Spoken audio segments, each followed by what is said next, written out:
जो केवल स्त्री संग को ही सुख समझते हैं, नाना प्रकार की भोगी वृत्तियों को ही सुख समझते हैं, ऐसे लोगों का संग त्याग दे, क्योंकि ये तमो द्वारम, ये साक्षात नरक का द्वार है। किसी एक माता बहन ने प्रश्न किया था कि शास्त्रों में स्त्री को नरक का द्वार कहा गया है, तो ऐसा क्यों कहा गया है? तो उसकी शास्त्रों की जो बात है उसको समझने के लिए हृदय की धरा चाहिए, भूमिका चाहिए, तो उस भाव को समझना है। जो स्त्री शरीर को भोग दृष्टि से देखता है उसके लिए कहा गया तुम साक्षात नरक के द्वार में खड़े हो, क्योंकि तुम अपराध कर रहे हो। स्त्री नरक का द्वार नहीं, स्त्री को तुमने भोग दृष्टि से देखा, ये नरक का द्वार हुआ, क्योंकि भगवान ने भी नरक के द्वार का वर्णन किया, कामा क्रोधा तथा लोभा। भगवान कह रहे काम क्रोध लोभ ये नरक के द्वार हैं।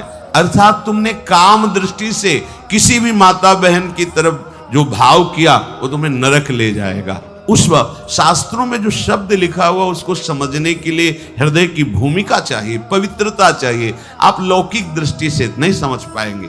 जैसे यहां वर्णन है तमो द्वारम योषिताम संग संगम, जो केवल स्त्री भोग को ही सुख समझते हैं, जो नाना प्रकार की इंद्रियों की दुलार में लगे हुए हैं, ये नारकी पुरुष हैं। ऐसे पुरुषों का संग त्याग करके संत संग करें।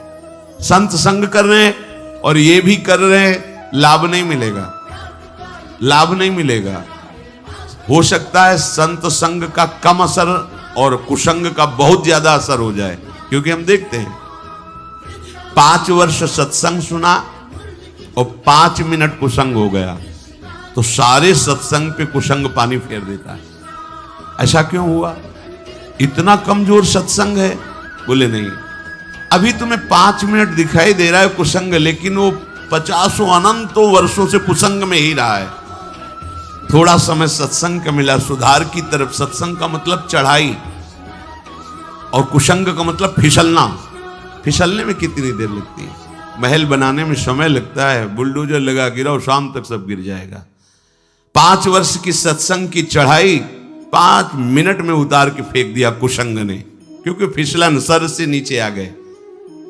ऊपर चढ़ने में प्रयास है, नीचे आने में प्रयास नहीं होता। पानी कहीं भी डालो नीचे जाता है। ऐसे हमारी वृत्तियां अधोगामी हैं, प्रकृति की तरफ आकर्षित होती है। इसीलिए कुसंग का त्याग करके संत संग करे, बहुत जल्दी लाभ होता है, पर प्राय ऐसा नहीं हो पाता। इसीलिए सत्संग का सही रंग नहीं जम पाता।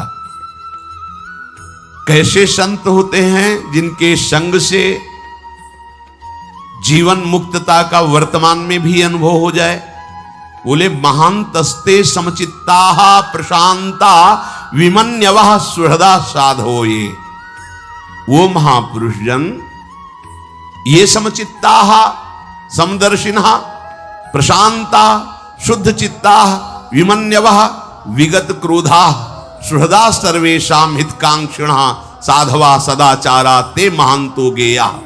वो महापुरुष होते हैं जिनमें सब में भगवत दर्शन की भावना है। सब में समदर्शिना वही होते हैं जो सब में अपने प्रभु को देखते हैं।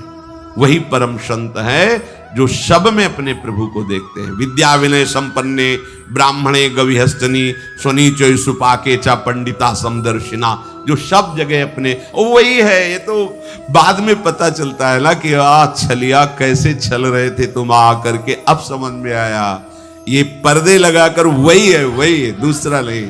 ये तो गुरु कृपा से बाद में जब अंतःकरण त्रिगुणात्मिका माया के प्रभाव से मुक्त हो जाता है तब ये दिखाया वो इतना बड़ा नाटक कर रहा था सब रूपों में, वही है।